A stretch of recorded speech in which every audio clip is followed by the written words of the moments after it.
This could be a difficult question to answer at first when you look at very large data center counts that you have for some of our clients that are out there. But there's a few key things to really keep in mind. First of all is just the overall data centers that you have. And secondly is how much tolerance do I have for latency issues or any kind of network segmentation that I might have between my various networks and between my various data centers. There's also some performance type information that you have to answer as well. So if you have low amounts of secret counts that you're working with, you may be able to tolerate like network segmentation or latency between various data centers.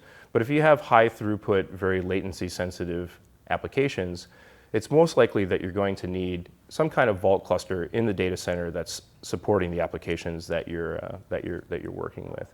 And so again, what we typically find within our clients is that they want to have their secret management solutions as close to the data as possible.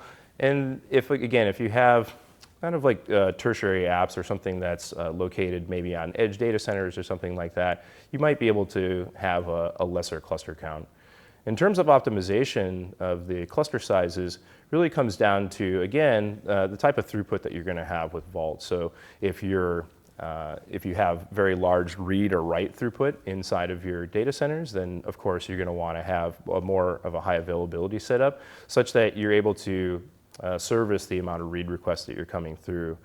Vault is very sensitive to write requests as well, and so if you have very, very heavy write throughputs, then it may make sense for you to have better hardware and a HA solution that is able to service that. If you have further questions about how to size your Vault architecture across your data centers, feel free to reach out to us. Our solutions engineers are here with a spreadsheet to help you do appropriate sizing of your environments.